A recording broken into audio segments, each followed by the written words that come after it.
Bom dia aos irmãos, que Deus vos abençoe muito e queria convidá-los para irmos às Escrituras e vamos abrir a palavra no capítulo 1 da Carta aos Gálatas. Carta aos Gálatas, capítulo 1.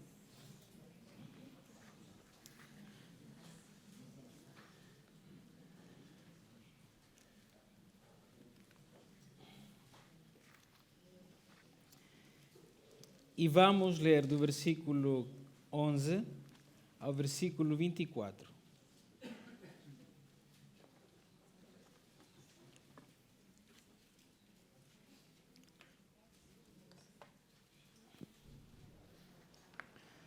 Gálatas está aí depois das cartas aos Coríntios. Bem, Gálatas, Efésios.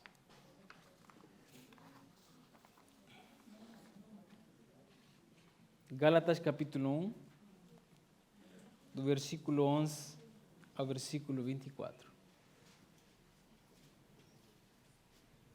Diz assim: Mas faço-vos saber, irmãos, que o evangelho que por mim foi anunciado não é segundo os homens, porque não o recebi nem aprendi de homem algum, mas pela revelação de Jesus Cristo. Porque já ouvistes qual foi antigamente a minha conduta no judaísmo, como, sobremaneira, perseguia a igreja de Deus e a assolava. E, na minha nação, excedia em judaísmo a muitos da minha idade, sendo extremamente zeloso das tradições dos meus pais. Mas, quando aprove a Deus, que desde o ventre da minha mãe me separou e me chamou pela sua graça, revelar seu Filho em mim, para que pregasse entre os gentios, não consultei a carne nem o sangue, nem tornei a Jerusalém a ter com os que já antes de mim eram apóstolos, mas parti para a Arábia e voltei outra vez a Damasco. Depois, passados 3 anos, fui a Jerusalém para ver Pedro e fiquei com ele 15 dias. E não vi nenhum outro dos apóstolos, senão Tiago, irmão do Senhor. Ora, acerca do que vos escrevo, eis que diante de Deus testifico que não minto. Depois fui para as partes da Síria e da Sicília. E não era conhecido de vista das igrejas da Judeia, que estavam em Cristo. Mas somente tinham ouvido dizer: aquele que já nos perseguiu anuncia agora a fé que antes destruía, e glorificavam a Deus a respeito de mim. Amém? Sei que é uma passagem, pois, com vários versículos, não é? Mas em ocasiões, para ter a ideia central, é necessário lermos um bocadinho mais do habitual. Quando nós vamos a esta passagem, devemos entender aqui um pouco, irmãos, o contexto desta carta aos Gálatas. O Evangelho já tinha alguns anos estado a ser pregado em Jerusalém, Samaria, em partes do Império Romano que estavam no sul da Europa, na Ásia, inclusive provavelmente até no norte da África. E um dos primeiros inimigos que vai surgir do Evangelho são os judeu-cristãos, mas aqueles que eram judaizantes. Quem eram estes homens? O que eles ensinavam? Por que Paulo fica tão preocupado? Resulta que este grupo de pessoas, que se chamavam assim cristãos, quando chegavam a uma igreja nova, que tinha uma porção de pessoas que não eram da tribo nem da linhagem judaico, queriam obrigá-los a obedecer à lei de Moisés. Vamos supor aqui que nós estivéssemos os irmãos de Portugal, representando os judeus, e os irmãos do Brasil representando as outras nações. E depois, um grupo de irmãos aqui de Portugal queria obrigar os irmãos do Brasil, não é, a fazer certas questões e dizer que se não fazem isso, vocês não são cristãos. E tiravam claramente isso, não somente da lei de Moisés, tirava mesmo de tradições. Aliás, basicamente eram de tradições, incluídas algumas que estão na lei de Moisés. E a partir dali, no capítulo 1, na primeira porção que nós não lemos, o apóstolo Paulo chega a falar de que evangelho, ou seja, a forma de uma pessoa tornar-se salva, estar em paz com Deus, estar a desfrutar da presença do Espírito Santo, ter um lugar no céu à espera de si, depois da sua morte, ter uma vida com propósito, esse é o evangelho, é somente um. Os outros, é interessante que Paulo chama nesse momento, outros evangelhos, diz, não é que sejam outros, mas há alguns que perturbam ou diz que mudam um pouco. Então, como as pessoas mudavam, né? Tiravam aqui, imaginem, 95% do evangelho e 5% de outras coisas. Então, esta carta, irmãos, adapta-se muito ao nosso tempo também. Porque se nós formos a muitas igrejas hoje em dia, que dizem ser igrejas cristãs, vamos encontrar que a gente coincide em muita coisa. Falam da ressurreição, falam da morte, às vezes falam dos pecados. Então a gente pode facilmente dizer, eu acho que esta igreja é a mesma que a minha. Eu não sinto muita diferença. É isso que Paulo está a dizer. Esses outros evangelhos parecem evangelhos, mas quando começamos a tirar as folhas, vamos encontrar que há diferenças significativas com o verdadeiro evangelho. Então, há muitos evangelhos no mundo. Paulo também fala, antes desta passagem, que vivemos numa era maligna, numa era satânica, e que a única forma na qual a igreja se pode libertar desta opressão que existe, a qual também procura que as pessoas vivam de uma forma pecaminosa, é através do evangelho. Versículos 4. Depois, o evangelho, verdadeiro evangelho, naturalmente nos levará a ter choques com a cultura dominante. Versículo 10. E vemos aqui em Portugal, ou os irmãos que vêm do Brasil, se nós adotarmos o evangelho tal e como ele está nas Escrituras, segundo Paulo, vamos ter algum choque cultural. Não vamos encaixar plenamente na cultura. Poderemos encaixar em coisas periféricas, como a comida, como a forma de vestir, mas em questões relativas à fé, à forma de viver, Paulo anuncia que há um choque. Ele teve esse choque com os judeus, nós teremos o choque com a cultura dominante portuguesa, os irmãos que são do Brasil, brasileira, ou em geral, cultura ocidental. E a partir de ali, entramos na passagem, versículo 11 ao versículo 24. E que Paulo quer buscar aqui, então, em estes versículos? Paulo, irmãos, quer ele comprovar para a igreja que ele levou um evangelho genuíno. Porque colocar em causa o evangelho era também colocar em causa o evangelista.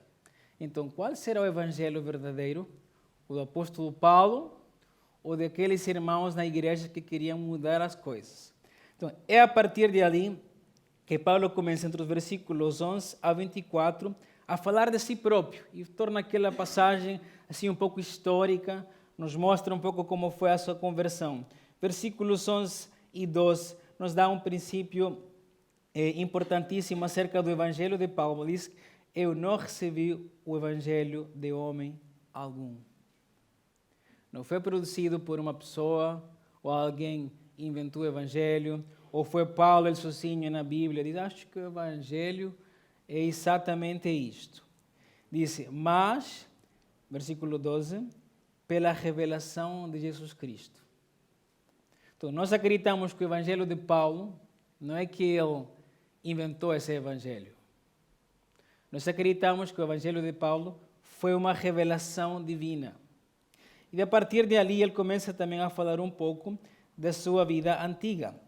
Mas sobre esta questão da revelação, tirei uma nota de um comentário muito interessante sobre esta passagem, de como nós entendemos que o evangelho vem de Deus e não vem dos homens. Diz que a ideia é que o evangelho não se conforma com aquilo que o homem julga que um evangelho deve ser. Seu molde ou padrão era outro. Uma espécie de mente estava por trás dele. isto sempre tem feito parte do escândalo do Evangelho aos olhos daqueles que se curvam completamente a algo como, por exemplo, a razão ou outra religião. O conteúdo do Evangelho é frequentemente inaceitável à razão humana, quando não está ligado à fé do coração. Donald Guthrie.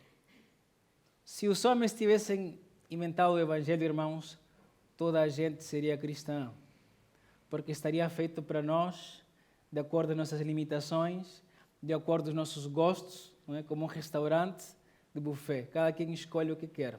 E o Evangelho de Cristo não é assim.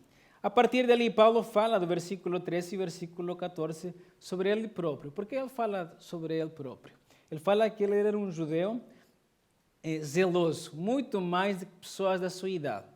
Então, por que ele disse isto? Provavelmente algumas pessoas da igreja na Galácia achavam que Paulo, se calhar, não tinha percebido bem o que era o judaísmo. Era um judeu de segunda categoria. Não tinha entendido bem aqui o Evangelho, então nós temos aqui judeus mais zelosos e Paulo, se calhar, ele não era muito judeu. E ele, então, fala muito claro ali. E não só nesta passagem, também em outras partes das Escrituras. Né?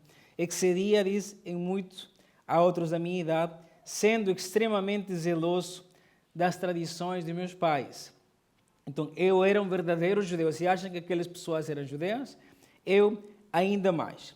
Depois, irmãos, chegamos ao versículo 15 até o versículo 19, onde Paulo comenta da sua revelação. Diz que, mas quando aprove a Deus, que desde o ventre da minha mãe me separou e me chamou pela sua graça, revelar seu Filho em mim, para que o pregasse entre os gentios.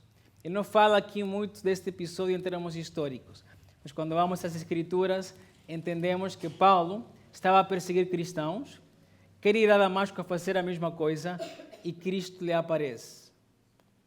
Aparece de uma forma visual, ele ouve, as pessoas que estão ali pois não chegam a ouvir, mas Paulo chega a presenciar a Cristo Jesus ressuscitado, ressurreto, não é? Ressurreto, e a partir dali ele tem uma crise de fé, fica com Ananias vai ter com ele, e tem uma crise de fé, e ele de facto se converte. E depois ele fala acerca da sua visita curta a Jerusalém, e os apóstolos dizem, por que ele fala nisto? Porque para a igreja da Galácia, que tinha vários irmãos judeus, Jerusalém era uma cidade importante. E dizer, eu fui a Jerusalém, eles querem saber. Então, o que eles disseram do teu evangelho? E Paulo diz, irmãos, em Jerusalém, nem ali me comunicaram nada novo. Porque o evangelho não foi inventado pelos judeus. Paulo está a dizer, os judeus aderiram, no início, muita mais quantidade no início, depois foi ao contrário, mas não foi um invento judeu. Porque Paulo está aqui a dizer, e os apóstolos até, não esteve grande coisa com eles, praticamente com Pedro, e nada de novo me acrescentaram. E depois ele chega ao versículo 20 e 24, onde ele começa a falar do seu ministério em várias partes do mundo, e ele chega a dizer que ele era conhecido mais que pelo seu nome, até mais às vezes que pela sua palavra, era conhecido pela transformação que Deus tinha feito na sua vida. Aquele que perseguia a nós, né, a fé que antes perseguia, agora ensina esse evangelho, mostrando que a sua transformação foi genuína. A partir dali, irmãos, eu gostaria de tirar alguns princípios da palavra sobre o verdadeiro evangelho. Não é o evangelho dos judaizantes, não é o evangelho hondurenho, nem português, nem do Brasil, nem dos gentios, nem de Roma, nem da Convenção Batista. É o Evangelho de Cristo Jesus que tem como base as Escrituras. Acreditamos que em muitos países, no nosso movimento batista, se vamos de facto às Escrituras, podemos encontrá-lo. E um dos princípios que encontramos aqui é que o verdadeiro Evangelho pode ser revelado até os piores candidatos, aqueles que, se fosse para nós, não deveriam ser salvos, nós como sociedade, até os piores candidatos. Para Paulo, isso era uma coisa que os judeus, se calhar, não estavam a entender bem, porque a salvação entendia-se como um mérito. Faças A, B, C e D e Deus vai te salvar. Hoje em dia, se calhar, não é muito diferente. Aquele é uma boa pessoa, merece ir a céu. Vamos a um cemitério, toda a gente descansa em paz, não é isso? E não é verdade. Apesar de... É triste saber que não está, de facto, a cumprir-se isso em muitas pessoas, porque a sociedade nos faz crer isso. Então, o verdadeiro evangelho, irmãos, salva pessoas que poderão ser os piores candidatos. Pessoas que perseguem cristãos, que estão a viver em adultério, que estão a ter problemas com drogas, com violência doméstica. E às vezes a nossa carne, pois assim como Tiago e João, né? Que Deus faça morrer esta pessoa. Mas hoje, nós como igreja, pregamos o Evangelho da Graça. Se está aqui a visitar-nos hoje, ou está a ver isto pelas redes sociais, nós queremos convidá-lo e dizer-lhe que não importa o que tenha feito até hoje, pode ser a pior coisa que pode ter feito segundo o seu critério de ética ou que as outras pessoas pensam que fez. Se calhar coisas que jamais contaria a outra pessoa. E às vezes essas coisas podem ganhar muita raiz no seu coração e achar que não pode ser salvo. E que Deus não quer resgatar disso, só por aquilo que ele fez. De facto, se Deus não tivesse graça, não poderia ser salvo. Mas, graças a Deus, assim como salvou a Paulo, quem tinha assassinado cristãos, tinha estado de acordo com o assassinato de Estevão, por exemplo, esse é o mesmo Deus hoje e o quer salvar. Claramente, o quer salvar também desse estilo de vida que está a ter. Então, irmãos, hoje é um dia de salvação. Fale conosco no final do culto. Se há alguma coisa que acha que por causa disso não pode ser salvo, Deus pode salvá-lo. Uma outra coisa que encontramos nesta passagem sobre o Evangelho é que para crermos no Evangelho não basta a teoria aprendida. É necessário uma intervenção sobrenatural vinda do Pai. Para crermos no Evangelho não basta a teoria aprendida, é necessária uma intervenção sobrenatural vinda do Pai. Paulo aqui está a dizer, que ele teve esta revelação de Deus. Agora, Paulo sabia a teoria. Ele perseguia uma boa parte do judaísmo porque ele sabia o que eles ensinavam. Não é que ele não sabia a teoria de que Cristo tinha morto, de que diziam que era pelos pecados, de que tinha ressuscitado, que diziam que era filho de Deus. Ele a teoria a sabia. A revelação, não. Então, hoje em dia, nós podemos estar aqui, irmãos, 100 anos ou 200 anos a fazer cultos e a evangelizar. E há pessoas que, se calhar, nunca vão acreditar no Evangelho. Vão achar uma coisa estranha, uma tolice. Se calhar podem achar que estas pessoas não têm lucidez, não é? Podem achar muita coisa. E, em parte, com razão. Não é? Paulo fala isso, que é normal o mundo pensar dessa forma. Agora, segundo esta passagem, e não somente outras também, nós não vamos ler agora, é necessária uma intervenção divina. Que Deus quer fazê-la. Que Deus está a chamar o seu povo para que se arrependa. Mas é necessário que o Senhor, que o nosso Pai, haja na nossa mente. Então, hoje é um dia para pedir ajuda ao Senhor. Deus, ajuda-me a crer no Evangelho. Eu sozinho não consigo. Então, não tente chegar aí pela razão. Tem uma parte de razão, mas deve ser acompanhada com fé. Não tente chegar pelo caminho das boas obras, que são importantes, mas também não salvam. Ou pelo caminho dos rituais, pensando que por ser batizado ou participar hoje da ceia, isso lhe dá salvação, é necessário que o Espírito Santo haja no seu coração. Então peça a Deus, Ele está sempre com as portas do céu abertas para salvar. Uma outra coisa que podemos encontrar nesta passagem é que o Evangelho é revelado para sermos parte da obra que Deus está a fazer no mundo e não somente para assegurar um lugar no céu. Versículo 16, primeira parte. Revelar seu Filho em mim para que o pregasse entre os gentios.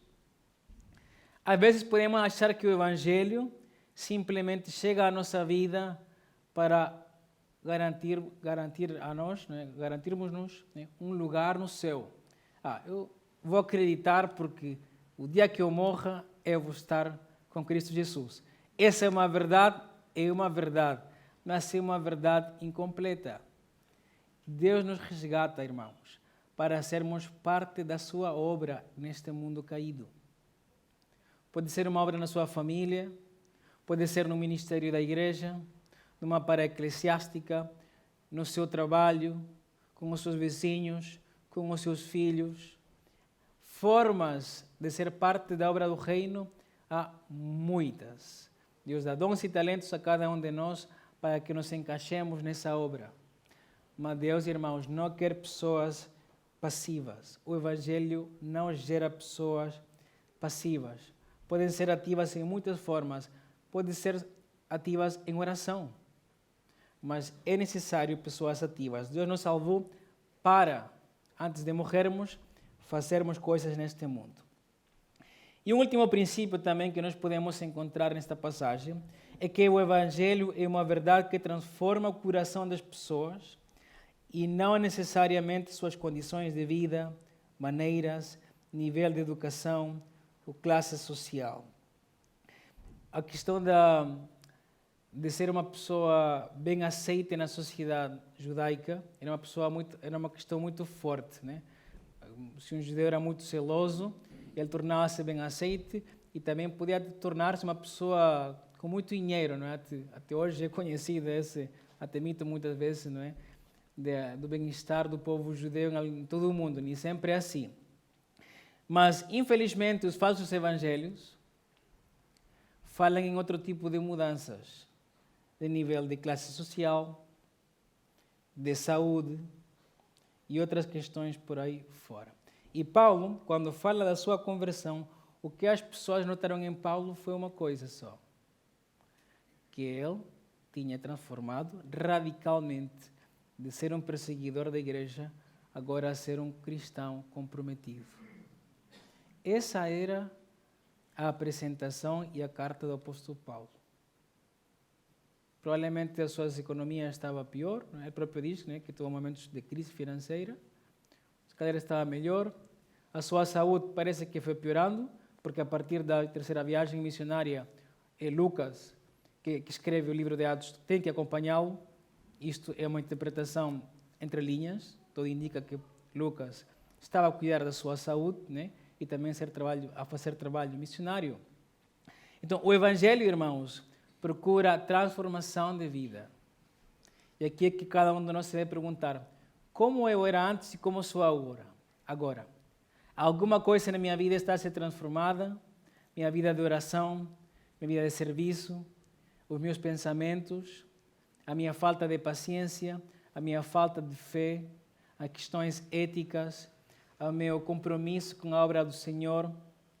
São perguntas que o texto nos levanta, que cada um de nós deve fazer. Então, este é o Evangelho, alguns princípios do verdadeiro Evangelho, com base nas Escrituras, não com base em mim, não com base em nada a não ser a palavra do Senhor, que cada um de nós deve refletir, mas também que nós como igreja queremos convidar pessoas que estão aqui. Hoje é um dia para a salvação. Vimos esta tragédia infeliz do Rio Grande do Sul. Eu duvido que as pessoas que ali estavam 2 dias antes estivessem a ver essa tragédia. E as questões mudam de um dia para o outro. A nossa vida, irmãos, só está nas mãos do Senhor. E nós cantávamos aqui, até Ele me chamar, não é? Ou Ele voltar. Essa chamada ali entende-se como a nossa morte. Então, hoje é o dia de salvação. Hoje é um dia de acreditar no verdadeiro Evangelho, da morte e ressurreição de Cristo, que já foi bem explicado pelo pastor durante o tempo da ceia. Então, fale conosco, enquanto estamos a orar, pense nisso, fale com o Senhor, ou no final também, fale com o seu amigo que eu trouxe hoje, com o pastor Santana, comigo, com algum dos diáconos, que queremos que entre nesta vida, que entre a esta igreja, não necessariamente a esta comunidade, mas sim ao povo do Senhor que o adora cada dia. Convido-vos para que oremos. Obrigado, Pai, pela Tua palavra. Obrigado pelo apóstolo Paulo. Obrigado pelo Teu Santo Espírito que nos ajuda a entender a tua palavra e que hoje podemos conhecer o verdadeiro Evangelho, que infelizmente, já desde aquela altura, Satanás tenta corromper, criando novas denominações que não são fiéis à Tua palavra, criando novos movimentos que não são fiéis à Tua palavra, Senhor. É triste ver milhares e milhares de pessoas que vão atrás de falsos evangelhos, que tiraram uma parte da Escritura e acrescentaram outra, em questões culturais, para tirar proveito das pessoas, para ganhar fama e por aí fora. Mas o Evangelho que Tu nos deixaste é o Evangelho do arrependimento, o Evangelho que precisamos de Ti para compreendê-lo. Por isso, Pai, nós Te pedimos hoje que se alguma pessoa nesta casa não é salva, que está aqui muito tempo a ouvir a parte teórica, mas não tem um compromisso, ainda tem o seu coração de pedra, que hoje possas revelar a Cristo. Esse é o nosso pedido. Obrigado, Pai, que tenhamos uma semana contínua em meditação, em oração na Tua palavra. Colocamos isto em nome de Cristo Jesus. Amém.